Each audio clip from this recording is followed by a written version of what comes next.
गुरुदेव, मेरे पिताजी मुझसे बंगाल नागपुर रेलवे में एक अधिकारी का पद ग्रहण करने के लिए आग्रह करते रहे, परंतु मैंने साफ मना कर दिया है। फिर मैंने आशा के साथ आगे कहा, गुरुदेव, क्या आप मुझे स्वामी परंपरा की संन्यास दीक्षा नहीं देंगे?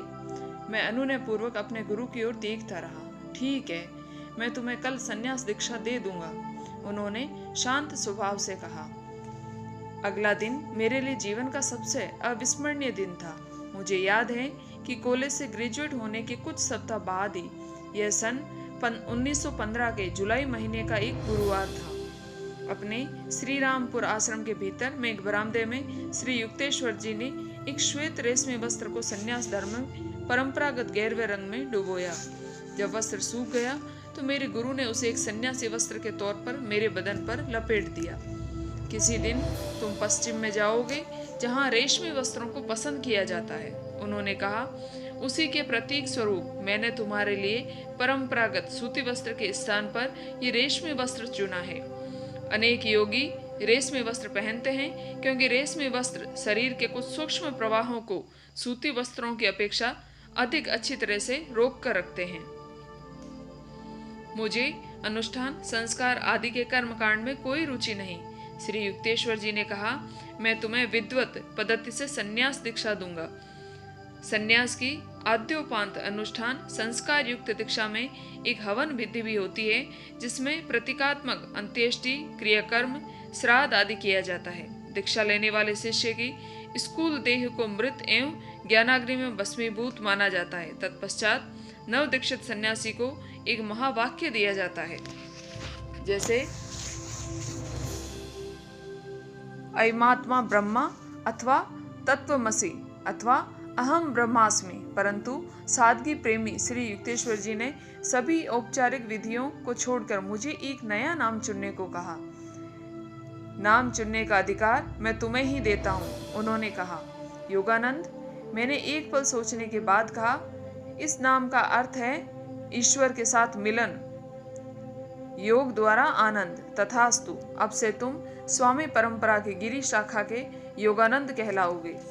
स्वामी संप्रदाय के सभी सन्यासी एक ही गुरु आदि प्रथम शंकराचार्य से जुड़े होते हैं। वे अपरिग्रह, ब्रह्मचर्य तथा संघ प्रमुख या आध्यात्मिक प्रमुख की आज्ञा के पालन का व्रत लेते हैं। स्वामी अपने नाम के आगे एक ऐसी उपाधि लगाता है जिससे स्वामी संप्रदाय की 10 शाखाओं में से किसी एक के साथ उसे जुड़ने का परिचय मिलता है।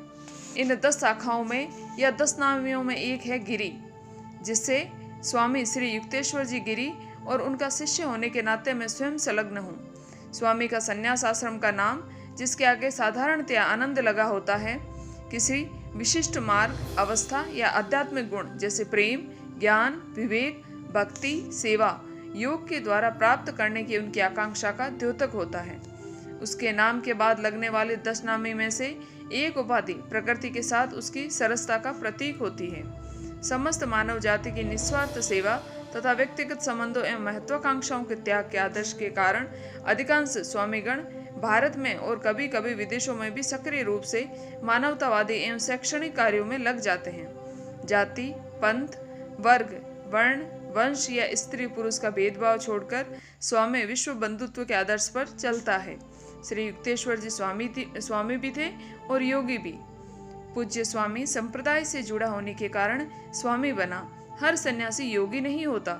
जो ईश्वर साक्षात्कार के लिए किसी वैज्ञानिक प्रविधि का अभ्यास करता हो वही योगी होता है। वह विवाहित हो सकता है और अविवाहित भी, सांसारिक जिम्मेदारियों को निभाने वाला भी हो सकता है और विशिष्ट धर्म संप्रदाय से संबद्ध भी। स्वामी केवल शुष्क कारण, मीमांसा एवं कठोर त्याग के मार्ग पर चलने वाला भी हो सकता है, परंतु योगी एक सुनिश्चित क्रमानुगत प्रणाली का अभ्यास करता है, जिससे शरीर और मन सुनियंत्रित हो जाते हैं और आत्मा धीरे धीरे मुक्त हो जाती है। वह किसी भावनात्मक आधार पर प्रविधियों का क्रमानुसार अभ्यास करता है। किसी भी अन्य विज्ञान की तरह ही योग विज्ञान का किसी भी देश और काल के लोगों द्वारा प्रयोग किया जा सकता है। योग साधना विचारों के स्वाभाविक कोलाहल को शांत करने की एक पद्धति है। विचारों का यह कोलाहल सभी देशों के सभी मनुष्यों को समान रूप से अपने मूल आत्म स्वरूप की झलक देखने से वंचित कर देता है। प्राचीन ऋषि पतंजलि योग की व्याख्या इस प्रकार करते हैं कि चित्त में एक के बाद उठती ही रहने वाली लहरों को शांत करना। उनका संक्षिप्त परंतु अत्यंत ज्ञान युक्त ग्रंथ योग सूत्र हिंदू षड दर्शन में से एक दर्शन है। उत्तरकालीन उपनिषद कहते हैं कि 6 दर्शनों में से योग सूत्र में ही सत्य की प्रत्यक्ष अनुभूति करने की सबसे प्रभावी पद्धतियां हैं। पतंजलि की योग पद्धति अष्टांग योग के नाम से जानी जाती है। यह प्रश्न मन में आ सकता है कि कौन बड़ा है, स्वामी या योगी? अपने आप ही समाप्त हो जाते हैं, परंतु भगवत गीता में कहा गया है कि योग शास्त्र की पद्धतियां सर्व समावेशक हैं। ये पद्धतियां केवल विशिष्ट प्रकार के या विशिष्ट स्वभाव गुणों वाले व्यक्तियों जैसे संन्यास्त जीवन की ओर झुकाव रखने वाले अत्यंत कम लोगों में ही निर्धारित नहीं है। योग साधना के लिए किसी विशिष्ट संप्रदाय के साथ औपचारिक तौर पर जुड़े रहना भी आवश्यक नहीं है। योग विज्ञान उस मूलभूत आवश्यकता की पूर्ति करता है जो सबके लिए एक समान होती है, अतः यह सबके लिए समान रूप से लागू होता है। सच्चा योगी अपने कर्तव्यों का निर्वाह करते हुए संसार में रह सकता है। यदि मनुष्य अपने अहंकार की इच्छा वासनाओं में मानसिक रूप से लिप्त न हो और जीवन में अपनी भूमिका को लेकर केवल ईश्वर का एक स्वैच्छिक माध्यम बनाकर अदा करें, तो सांसारिक कर्तव्यों को निभाने के लिए उसे ईश्वर से अलग होने की आवश्यकता नहीं रहती। कुछ पाश्चात्य लेखकों ने योग शास्त्र के बारे में गलत धारणा बना ली है। योग के समान में यहाँ स्विट्जरलैंड के प्रख्यात मानसशास्त्री DCG युग के विचार उल्लेख करने योग्य है। जब कोई साधना प्रणाली अपने को वैज्ञानिक पद्धति कहकर प्रस्तुत करती है, तो पश्चिम में अनुयायी मिलने के प्रति वह निश्चिंत हो सकती है। योग साधना इस पर खरी उतरी है। नवीनता के आकर्षण और आदि समझी गई बात के प्रति अनुभूत होने वाले जिज्ञासा के अतिरिक्त भी योग को अनेकानेक अनुयायी मिल सकने के अच्छे खासे कारण हैं। जिन अवधारणाओं पर योग आधारित है, उन धारणाओं के ज्ञान के बिना योग साधना विशेष प्रभावकारी नहीं होती। वह साधना शारीरिक और आध्यात्मिक पहलुओं में असामान्य रीति से सामंजस्य स्थापित कर देती है। पश्चिम में भी वह दिन अब निकट आ रहा है जब आत्मसंयम के आंतरिक विज्ञान की उतनी ही आवश्यकता महसूस होगी जितनी कि बाह्य प्रकृति पर विजय की।